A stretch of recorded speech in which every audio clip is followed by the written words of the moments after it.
여러분 안녕하십니까? 여러분 맨큐의 거시경제학 챕터 10장 성장의 경험과 정책에서요. 경제 성장을 촉진하는 어떤 국가 간의 차이를 발생시키는 여러 가지 요인 중에서 이렇게 이제 문화도 이제 중요한 영향을 미치게 됩니다. 예, 그래서 뭐 한번 살짝 보시면 287페이지 되겠습니다.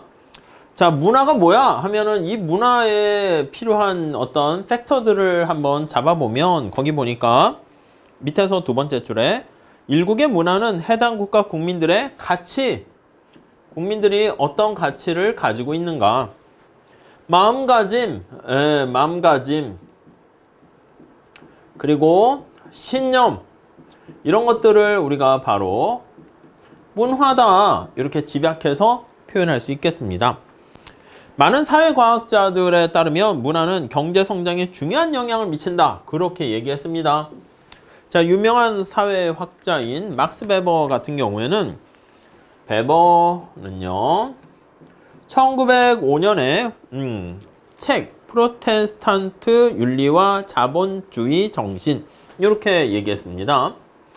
자, 그래서 뭐 그냥 16세기 시작된 북유럽의 경제 성장의 가속화 현상은 근면과 검약을 강조하는 개신교의 한 분파인 칼뱅의 근면 이런 거요. 열심히 일을 해라. 그 다음에 검약, 검소하고 절약을 해라. 뭐 이런 얘기겠죠. 절약을 강조했습니다. 그래서 이런 프로테스탄트 어떤 윤리의식을 밑바탕에 둔 나라들은 경제가 성장하게 된다라는 걸 알 수가 있겠죠. 근데 이제 문제는 뭐냐면 경제에서는 늘상 뭔가 수치로 측정을 하려고 하는데 이거는 좀 수량화가 어렵습니다. 그래서 중요하지 않다는 게 아니라 경제에서는 숫자로 표현하기를 못하면 그럼 별로 잘 얘기를 안 하는 거죠. 그래서 수량화가 곤란하다 이렇게 볼 수가 있겠죠. 자, 그래서 나름대로 문화적 차이가 나라들마다 어떤 빈곤과 어떤 빈곤과 부국의 차이를 설명하는데 어떻게 뭐 수치화할 수 없을까 해가지고요 나름대로 노력을 합니다. 그래서 어떻게 하는가 보면 첫 번째 기준을 이제 몇 가지 보는 거야. 자, 첫째 보니까 여성들을 대우하는데 차이가 있습니다. 여성들에 대한 대우 이렇게 거기 보니까 어떤 나라에서 널리 퍼져 있는 문화적 기준에 따라 여성들은 교육받을 기회가 적고 경제활동 인구에서 배제가 되고 그러니까 더 이용 가능한 노동력을 활용하지 못하니까 생활 수준은 낮아지게 되고요. 다음 두 번째 아이들에 대한 태도에 또 차이가 있습니다. 아이들에 대한 태도. 이건 또 뭐야? 내용을 한번 보시면 얼마나 많은 자녀를 가지고 있으며 얼마나 많은 교육을 시킬 것인가, 자녀들에 대한 교육을 얼마나 시킬 것인가. 인구 증가가 높을수록 소득이 낮아지죠. 인적 자본이 커질수록 소득은 증가해요. 그러니까 약간 자녀들에 대한 교육 이렇게 볼 수 있고요. 다음 세 번째 새로운 사고 이렇게 해놨습니다. 신사고라고 할까요? 새로운 사고. 이것도 영향을 미치네. 특히 해외로부터의 사고에 얼마나 개방되어 있는가. 해외로부터의 여러 가지 새로운 생각, 어떤 사고에 대해서 얼마나 개방적인지, 폐쇄적인지, 그걸 가지고 또 우리가 판단할 수 있겠습니다. 자, 더 개방된 나라일수록 개방이 잘 이루어지지 않은 나라보다 기술 진보를 좀 신속하게 받아들이는 경향이 있고요. 또 사람들 간에 가장 또 중요한 게 트러스트 아니겠습니까? 신뢰. 그래서 거기 보니까 법적 제도를 유지하는 데 비용은 많이 소요되고요. 어떤 협정, 계약을 이행하는 데 불완전한 또 기구가 되기 때문에 상호 간의 신뢰가 되게 높게 되면요 많은 비용을 절약할 수가 있게 됩니다. 실제로 샘플 조사를 통해 가지고요 공표된 신뢰 수준과 일국의 1인당 소득 사이에 양의 상관관계가 존재합니다. 신뢰라는 것은 소셜 캐피탈 해가지고 어떤 학자들은 사회적인 자본이다. 이렇게도 얘기합니다. 자, 여기서 사회적 자본이라고 부르는 거와 관련이 있고요. 거기 보니까 교회와 볼링 경기 연맹과 같은 다양한 집단을 포함하는 사람들 사이에 이런 신뢰가 바로 코퍼레이티브 하는 협조적인 네트워크를 이룰 수가 있겠네요. 협조적인 네트워크, 요거에 기반이 된다. 이렇게 정리하시면 되겠습니다. 자, 근데 일국의 문화는요, 다음 단락 보시면 다양한 역사적, 인류학적, 사회적 힘에 의해서 형성되고 정책을 담당하는 사람들이 이렇게 하세요 한다고 뭐 쉽게 되는 건 아닙니다. 그래서 이러한 기준을 우리가 세워가지고 얘기는 하고 있지만 이런 기준들이 시간이 지남에 따라서 시간이 지나면서 서서히 이렇게 변화하게 되는 모습을 보이죠. 서서히 진전되는 모습을 보이고요. 서서히 급격하게 확 바뀌지는 않군요.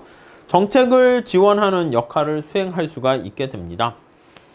자, 지난 세기에 걸쳐 미국에서 여성에 대한 태도 변화, 이것도 중요한 사건이었고 여성들이 교육을 더 많이 받게 되면서 경제활동 인구에 귀속되게 되면서 미국의 가정의 생활 수준이 올라갔다. 이렇게 나와 있습니다. 그래서 여성의 교육 기회를 확대하고 직장에서 여성의 권한을 보호하는 법률, 그런 것들은 요 문화라는 게 되게 중요하잖아. 그래서 적절하게 정부가 하기에는 쉽지 않아. 그렇지만 정부는 법적 제도적인 보완을 통해서 이런 것들을 좀 더 활성화시키고 촉진하는 그러한 역할을 할 수가 있겠습니다. 제도적인 보완, 이것도 정부의 역할이라고도 할 수 있겠죠. 쉽지만은 않지만. 자, 그리고 이제 기술 진보를 촉진하는 측면에서 한번 살펴보도록 하겠습니다. 자, 솔로 모형에서는 기술 진보를 촉진하는 방법, 기술 진보가 어떤 영향을 미치는가 그건 봤는데요. 내생적 성장 이론 해가지고 모형 밖에서 주어지는 게 아니라 모형 내에서 기술 진보를 좀 이렇게 촉진되는 거, 그런 것들도 살짝 봤는데요. 289페이지 가보시면 공공의 정책 측면에서 한번 살펴볼 겁니다. 정부의 공공정책을 통해서 민간 부분에 이런 기술 혁신 촉진하기 위해서 어떤 것들이 있을까? 우선 첫 번째는요, 특허 제도가 있어요. 특허를 통해서 새로운 상품의 발명자들에게 일정 기간 배타적인 독점권을 부여해 주는 것이고요. 그리고 그래서 발명가에게 그만큼 노력을 한 만큼 발명가에게 일정 기간 뭐 영원히 하면은 좀 그렇지. 왜냐면 이제 사회 전체적으로 그 혜택을 공유할 필요가 있기 때문에 기간을 적절하게 최적 기간을 정하게 됩니다. 배타적인 독점권을 이렇게 부여하게 되는 것이죠. 자, 이렇게 특허 제도를 통해서 촉진할 수 있고, 아니면 이제 조세라는 제도를 통해서 어떤 부분, 연구 개발에 관련된 부분에서는 세금을 깎는 거야. R&D 관련해서 연구 개발 부분에서는 개발에 면세, 세금을 깎아주는 거야. 뭐 사실 돈 갖고 뭐 그렇게 하는 건 아니지만 그래도 조금이라도 우리가 격려하고 지원한다는 그런 태도를 보여준다는 데 의미가 있는 거죠. 또 국가과학재단과 같은 국가기관은 대학의 기초연구에 보조금을 지급하기도 합니다. 자, 정부가 이렇게 특정 산업의 육성에 적극적인 역할을 해야 된다, 이런 주장도 있긴 한데요. 여기에서 그치는 게 아니라 다음 단락에 보니까 기술 진보를 촉진시키려는 정책은 국제적인 범위로 시행되고 있어. 그래서 이거는 한 국가 내, 기존에서는 일국의 국가 내에 한정된 측면이 많았었는데, 근데 요즘 국가 내 하나의 다국적 기업이나 초국적 기업 같은 경우는 그 기업이라는 게 사실 애매하잖아. 여러 국가에 걸쳐서 활동하는 경우가 많이 있다고요. 그래서 이러한 인센티브가 국제적인 측면에서 범위로 확대되고 있다, 이렇게 얘기하고 있습니다. 자, 내용은 뭐 예측 가능한 것처럼요, 많은 기업들이 미국과 다른 선진국에 소재하고 있고요. 중국과 같은 개발도상국 같은 경우는 지적재산권을 엄격하게 보호하지 않는단 말이야. 그러면 특허 제도가 제대로 유명무실하게 되기 때문에 이런 무임승차하려는 국가에 대해서는 약간 보상을 제공하려고 하지 않고 해외에서 개발된 기술을 사용하려고 하기도 합니다. 미국은 여러 해 동안 중국에 대해서 이러한 관례에 이의를 제기하게 되었고 트럼프 대통령 같은 경우는 중국산 제품에 대해서 관세 부과할 때 발표된 목표들 중에서 중국이 지적재산권의 보호를 이행할 수 있도록 유도하는 하나의 방법을 사용하게 된다라는 것을 알 수가 있겠습니다. 자, 이렇게 해서 우리 기술 진보의 촉진까지 살펴봤고요. 다음 시간에 결론하고요. 우리 교재에 나와 있는 퀴즈 문제를 같이 몇 개 풀어보도록 하겠습니다. 다음 시간에 이어서 같이 또 보도록 할게요. 감사합니다.